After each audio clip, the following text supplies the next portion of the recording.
What kind of man sells his mother-in-law's home while she's fighting for her life on an operating table? That's the question that burned in my mind as I stood on the porch of my beach house, the salt air stinging my still healing scars. My name is Eleanor Grayson, and this house, this weathered shingle-sided sanctuary on the Oregon coast, was my soul's refuge. For 30 years, it held my memories, the laughter of my late husband, George, teaching our daughter, Lily, to skip stones, the quiet evenings when the waves sang me to sleep after his death. It was my everything, and while I lay under the surgeon's knife, my son-in-law, Carter, sold it out from under me. The hospital lights were still a blur in my memory when I stepped out of the cab that morning, my body weak but my spirit blazing. I'd survived a ruptured aneurysm, a grueling 8-hour surgery, and weeks in recovery. The doctors called it a miracle. I called it stubbornness. But nothing prepared me for the sight of a sold sign stabbed into the sandy lawn of my beach house. My heart lurched. The realtor's name glared in red letters. Carter Reed, my daughter's husband. My own family. I pushed open the gate, my cane sinking into the soft earth. The house looked the same, gray shingles, white trim, the porch swing creaking in the wind, but it felt wrong, like a stranger wearing a loved one's face. I climbed the steps, each one a battle against my trembling legs. Inside, I heard voices. Carter's, smooth and confident, pitching the house to a couple in tailored coats. Prime coastal property, he was saying, perfect for a young family. My blood boiled. I flung open the door, and there he was, mid-sentence, his smile freezing as he saw me. "Eleanor," he stammered, his face draining of color. "You're out of the hospital?" The couple turned, confused. I ignored them, my eyes locked on Carter. "You sold my house," I said, my voice low but sharp enough to cut glass. "While I was dying, you sold my home." He fumbled for words, his hands flapping like a trapped bird. "It's not what you think, Eleanor. I was protecting your interests." Protecting my interests? The lie was so bold it almost made me laugh. I trusted Carter once. When Lily brought him home, I saw a charming, ambitious man who adored my daughter. But over the years, I'd caught glimpses of something else. His late-night calls with investors, his obsession with quick money, the way he dismissed Lily's dreams of starting a small bakery. I should have known he'd turn on me, too. I leaned on my cane, my body screaming from the effort of standing. "Where's Lily?" I demanded. Carter's eyes darted to the side. "She's at home. She doesn't know you're here." Another lie. Lily would have called me, would have been at my bedside. My daughter wasn't perfect. She'd always been too trusting, but she wouldn't hide from me. I turned to the couple, who were edging toward the door. "This house isn't for sale," I said. "Not now, not ever." They mumbled apologies and fled. Carter's jaw tightened, but he didn't move. I could see the gears turning in his head, calculating his next play. He thought he could outsmart me, a frail old woman fresh from surgery. He was wrong. I'd spent my life as a lawyer, fighting for clients who'd been cheated, swindled, betrayed. I knew how to read people, how to spot the cracks in their stories. Carter's story was about to crumble. I pulled out my phone, my fingers shaky but deliberate, and dialed my old friend Margaret, a real estate attorney with a reputation for shredding shady deals.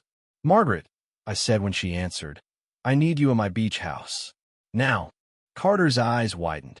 "Eleanor, let's talk about this. You don't understand the whole situation." "Then explain it," I snapped.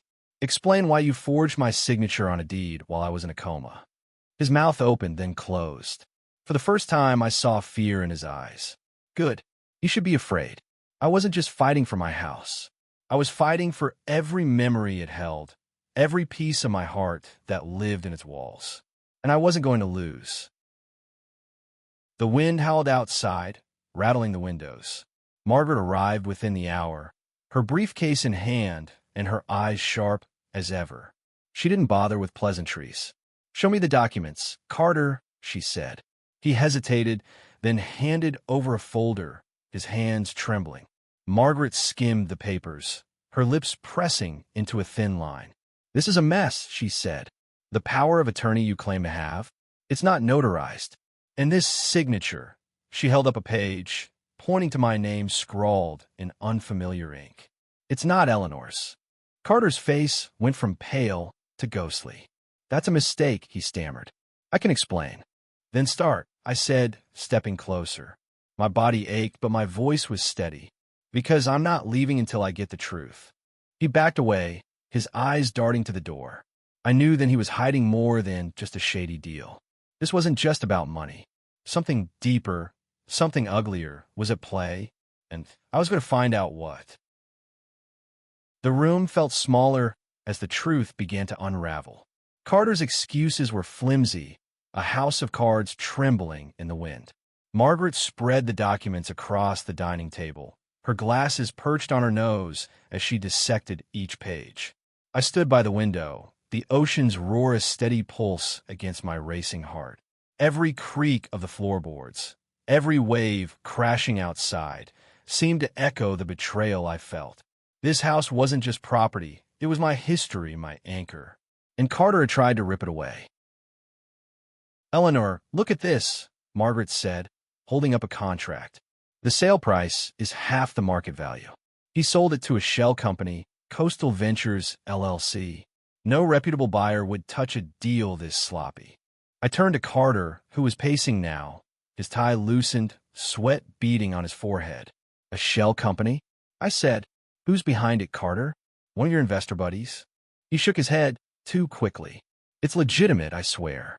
I was trying to save the house from foreclosure. You were behind on property taxes, Eleanor. I had no choice. Foreclosure? The word hit like a slap. I'd paid every bill on time, even during my hospital stay. My accounts were in order. I'd made sure of it before my surgery. Show me the tax notices, I said, my voice cold. Show me proof. He fumbled with his phone, scrolling frantically, but produced nothing. Margaret's eyes narrowed. You don't have proof because there is none, she said. I checked the county records this morning. Eleanor's taxes are paid in full. Carter's shoulders slumped, but only for a moment. Then his face hardened, and he pointed at me. You're making this harder than it needs to be. I did this for Lily, for our family. You were supposed to? He stopped himself, but the words hung in the air. Supposed to what? I pressed, stepping closer. D. The silence was deafening. His eyes widened, caught off guard by his own slip. I felt a chill, not from the ocean breeze, but from the realization that Carter had counted on my death. The surgery had a 30% survival rate, the doctors had told me. He must have thought I wouldn't make it. Margaret broke the tension. I'm filing an emergency injunction to halt this sale, she said, already typing on her laptop. And I'm requesting a fraud investigation. Carter, you'd better hope your story holds up in court.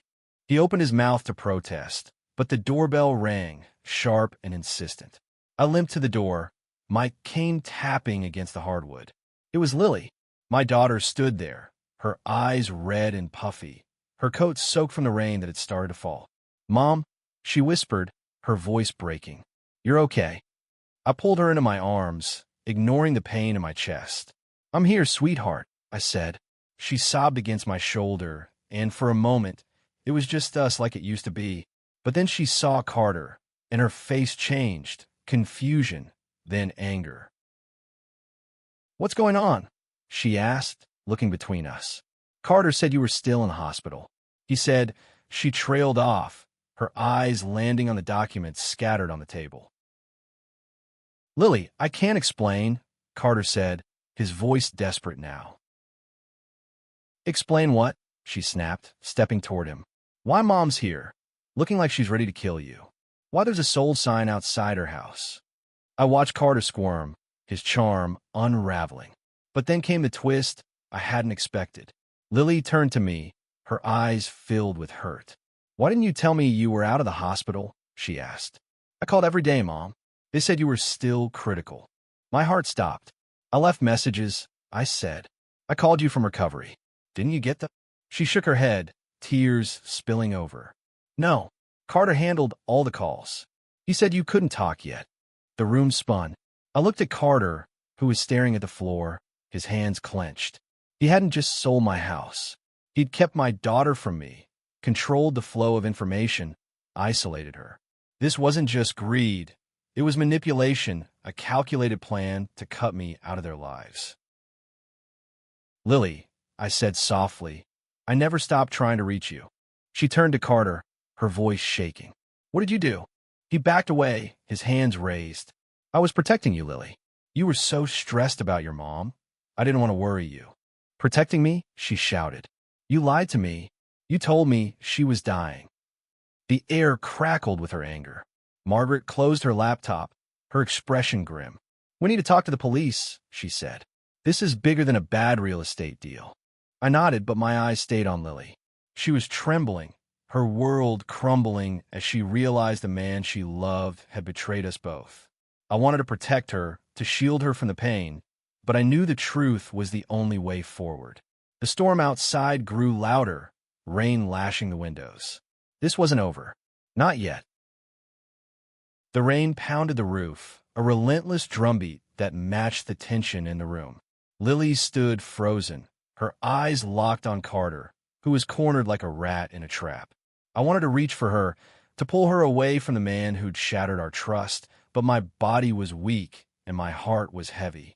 The truth was out, but it wasn't enough. Not yet. Margaret was already on the phone. Her voice clipped as she spoke to her contact at the county clerk's office. Yes, I need the full transaction history for the property at 142 Ocean Drive. And expedite it, please. She hung up and turned to me. If Carter's working with a shell company, there's a paper trail. We'll find it. Carter's face twisted, a mix of panic and defiance. You're wasting your time, he said. Everything I did was legal. You can't prove anything. Legal. Lily spat, stepping toward him. You lied to me about my mother's health. You sold her house behind her back. What part of that is legal? He flinched, but his voice stayed steady. I had power of attorney.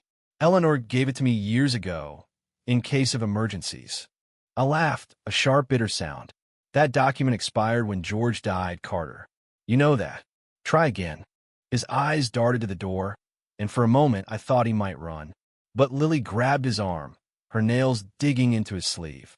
You're not going anywhere, she said, her voice low and fierce.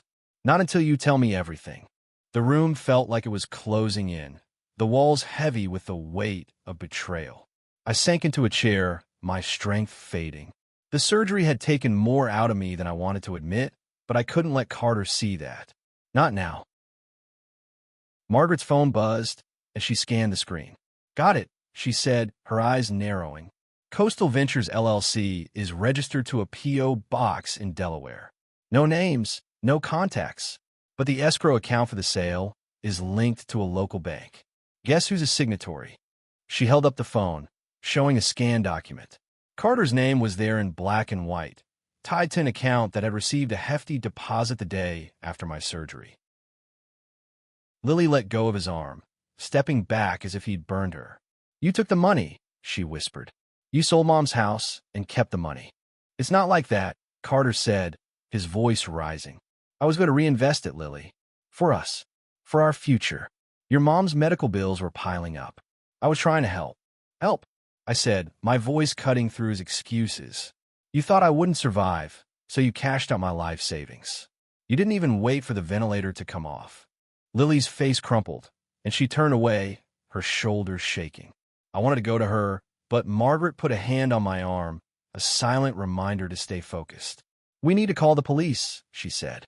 This is fraud, maybe worse. Carter's eyes flashed with something new, desperation. You can't do this, he said. Lily, think about what this would do to us. To our marriage. She whirled on him, her tears replaced by fire. Our marriage? You think there's anything left after this? The words hung heavy, and for the first time, I saw Carter's confidence crack. He reached for her, but she pulled away, her hands clenched into fists. Don't touch me, she said. You don't get to play the victim.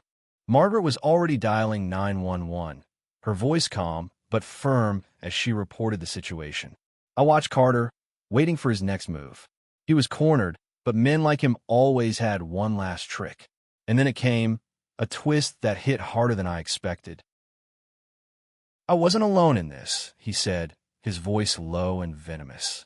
Lily, you signed off on the sale, too. The room went silent, the rain outside the only sound. Lily's eyes widened, her face pale. "What are you talking about?" she whispered. "You signed the escrow papers," he said, pulling a document from his briefcase. "Right here, your signature." I grabbed the paper, my hands shaking as I scanned it. There was Lily's name, scrawled in her familiar loopy handwriting. My heart sank. Had she known? Had she been part of this? "Mom, I didn't," Lily said, her voice breaking. "I swear, I didn't know what I was signing. He told me it was for your medical bills, for a loan. I thought I was helping you." I looked into her eyes, searching for the truth. I wanted to believe her, but doubt gnawed at me. Carter had manipulated her before. Had he tricked her into this, too? Or was there more I didn't know? The police arrived minutes later, their lights flashing through the rain-streaked windows. Carter's hands were cuffed, but his eyes never left Lily, a silent challenge in his gaze. I knew then that this wasn't just about my house. It was about control, about tearing my family apart. And I wasn't going to let him win.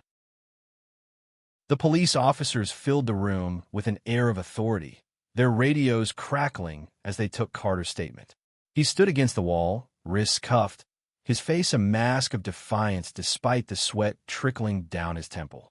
Lily sat on the couch, her hands twisted in her lap, her eyes darting between me and the officers. I wanted to comfort her, to tell her everything would be okay, but the weight of her signature on that document lingered like a shadow. Had she been deceived, or had she known more than she let on? The question gnawed at me, but I pushed it aside. Right now, Carter was the priority. Margaret handed the officers the forged deed and the escrow documents, her voice steady as she explained the discrepancies. "The power of attorney is invalid," she said, "and the sale was conducted without the homeowner's consent. You want to look into Coastal Ventures, LLC.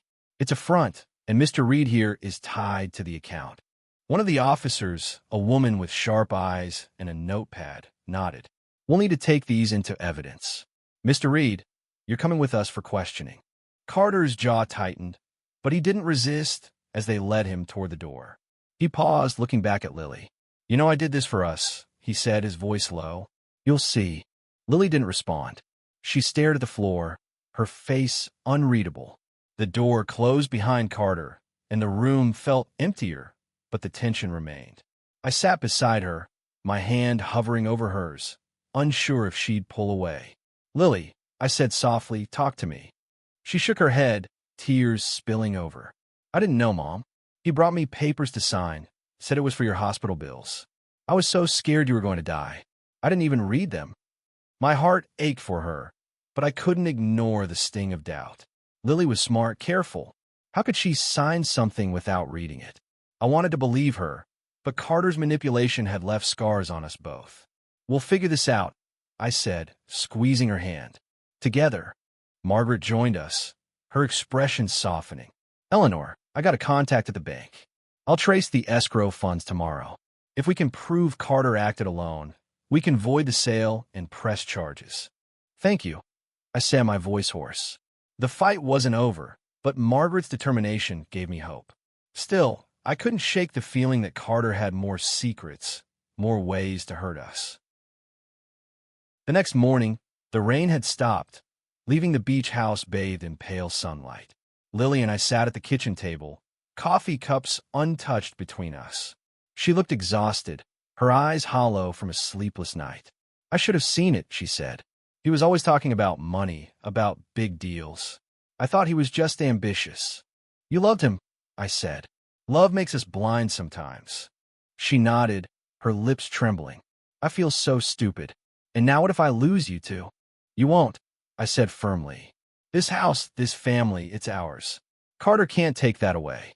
But the words felt fragile, like they could shatter with the next revelation. Margaret called an hour later with news.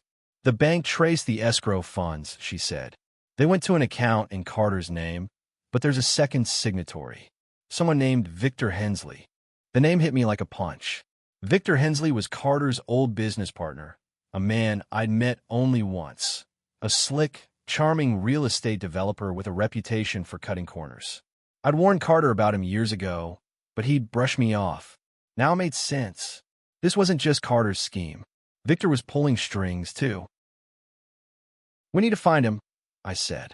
If Victor's involved, he might have the original documents. Margaret agreed. I'll dig into his records. But Eleanor, be careful. Men like Victor don't play fair. That afternoon, Lily and I drove to the county courthouse to file the injunction. The clerk, a kind woman with gray curls, promised to expedite it. As we left, Lily stopped, her eyes fixed on a man across the street. He was tall, in a dark suit, talking on his phone. That's him, she whispered. Victor. My pulse quickened. Without thinking, I crossed the street, my cane tapping against the pavement. Victor Hensley, I called. He turned, his smile faltering when he saw me. Mrs. Grayson, he said, his voice smooth. You look well. Cut the act, I said. I know you're behind the sale of my house. You and Carter. His eyes flickered, but he didn't flinch. I don't know what you're talking about. I'm just a consultant. Then you won't mind showing me your consulting contract, I said, stepping closer, or explaining why your name's on the escrow account. He laughed, a cold, hollow sound. You're out of your depth, Eleanor. Go back to your hospital bed. The words stung, but they also lit a fire in me. I wasn't out of my depth. I was a fighter, and I had everything to lose. Lily grabbed my arm, pulling me back. Mom, let's go, she said, her voice shaking. He's not worth it. But as we walked away, I knew Victor was the key. He wasn't just a partner. He was the architect of this betrayal, and I was going to bring him down. The beach house felt haunted now, its familiar creaks and groans a reminder of how close I'd come to losing it. Lily and I spent the evening sorting through old files, looking for anything that might connect Carter to Victor. My hands trembled as I flipped through papers, my body still weak from surgery, but my mind was sharp, fueled by anger and determination. Lily was quieter than usual, her guilt palpable. I wanted to tell her it wasn't her fault, but words felt inadequate against the weight of Carter's betrayal. Margaret called with an update. Victor's been dodging my inquiries, she said, but I found a lead. Coastal Ventures LLC has a history of flipping properties under questionable circumstances. They've been sued twice for fraud, but nothing stuck. Victor's good at covering his tracks. Then we'll uncover them, I said. Can you get access to his financial records? I'm working on it, she said. But we need something concrete. A witness, a document, something to tie him directly to the sale. Lily looked up from a stack of papers, her face pale. Mom, look at this. She handed me an old email printout, dated 2 months before my surgery. It was from Victor to Carter, discussing the Grayson property and a plan to secure it before complications arise. The language was vague, but damning. Complications. That's what they call my life. This is it, I said, my voice shaking with excitement. This proves they planned it before I even went into surgery. Margaret arrived the next morning, her eyes gleaming as she read the email. This is enough to subpoena Victor's records, she said. I'll file the motion today. But Victor wasn't waiting for us to catch up. That afternoon, a black SUV pulled up outside the beach house. Victor stepped out, flanked by a man in a cheap suit who carried a briefcase. I watched from the porch, my heart pounding. Lily stood beside me, her hands clenched. Mrs. Grayson, Victor called, his voice carrying over the wind. Can we talk? Unless you're here to return my house, we have nothing to say, I replied, leaning on my cane. He smiled, unfazed. You're making a mistake. Carter's the one who forged the documents. I'm just a businessman trying to close a deal. Then why's your name on the escrow account? I shot back. Why's there an email from you planning this before my surgery? His smile faltered just for a second. You're bluffing, he said. Try me, I said, holding up the email. This is going to the police and the district attorney. The man in the suit whispered something to Victor, who nodded curtly. You're playing a dangerous game, Eleanor, he said. People get hurt when they dig too deep. The threat hung in the air, cold and sharp. Lily grabbed my arm, her voice low. Mom, let's go inside. But I stood my ground. This is my home, I said. You don't scare me. Victor's eyes narrowed, but he turned and got back in the SUV. As they drove away, I felt a mix of triumph and dread. We had him on the ropes, but men like Victor didn't go down easily. That night, Lily broke down. I trusted him, she sobbed, curled up on the couch. I thought he loved me. How could I be so blind? I sat beside her, stroking her hair. You're not blind, I said. You're human. We all want to believe in the people we love. She looked up, her eyes searching mine. What if I can't fix this? What if I'm as guilty as he is? You're not, I said firmly. You were manipulated. But you're here now, fighting with me. That's what matters. The next day, Margaret called with news. The subpoena had been approved, and Victor's financial records were being pulled. But there was more. Carter's talking, she said. He's trying to cut a deal, saying Victor pressured him into the scheme. If we can get him to testify, we could take Victor down. It was a glimmer of hope, but it came with a cost. Carter was Lily's husband, and his confession would tear her apart. I looked at her, sitting by the window, staring at the ocean.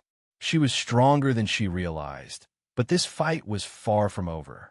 Victor was still out there, and he wasn't done playing dirty.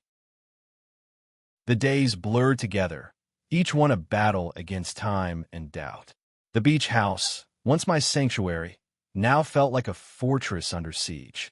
Margaret's team worked tirelessly, combing through Victor's financial records, while the police built a case against Carter. Lily stayed by my side, her resolve hardening even as her heart broke.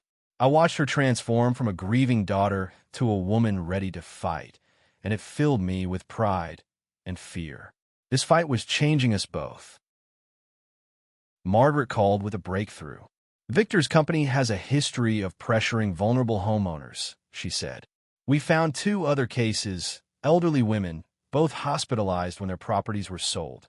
Same MO, forged documents, shell companies, quick payouts. Carter's testimony could link Victor to all of them. Then we need him to talk, I said. But Lily, I know, Margaret said. This is going to hurt her. But if we don't stop Victor, he'll do this again. I hung up, my mind racing. Carter was in custody, but he was still playing games, offering half-truths to save himself. I needed to face him to get the full story. Against Lily's protests, I arranged to visit him at the county jail.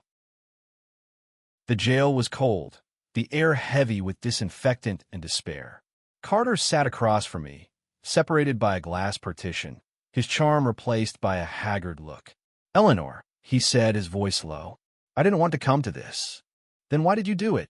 I asked, my hands gripping the edge of the table. Why sell my home? Why lie to Lily? He leaned forward, his eyes intense. Victor had me backed into a corner. I owed him money, big money, from a failed deal. He said if I didn't get him your house, he'd ruin me. Ruin us. You chose your own skin over my family, I said, my voice steady despite the anger boiling inside. You used Lily's trust, my illness, to save yourself. I didn't think you'd survive, he admitted, his voice breaking. I thought it wouldn't matter. The words cut deeper than I expected. He'd bet against my life, against my strength. But I wasn't here to dwell on his cowardice. Testify against Victor, I said. Give us everything, names, dates, accounts, or you'll go down with him. He hesitated, then nodded. I'll do it. For Lily. I didn't believe him, but I didn't need to. His testimony was a weapon, and I'd use it. When I told Lily, her face crumpled. He's still my husband, she whispered. How do I let go of that? You don't have to let go, I said. You just have to choose yourself. The next week was a whirlwind. Carter's testimony led to a search warrant for Victor's office. The police found emails, contracts, even recordings of Carter and Victor planning the sale. It was damning, but Victor was slippery. His lawyers filed motions to delay, claiming the evidence was circumstantial. Margaret pushed back, her team working overtime to build an airtight case. Then came the final blow. Late one night, a brick crashed through the beach house window, shattering glass across the living room. Attached was a note. Stop digging, or you'll regret it. Lily screamed, and I pulled her to the floor, my heart pounding. Victor was desperate, and desperate men were dangerous. I called the police, who promised to increase patrols, but I knew we couldn't stay in the house.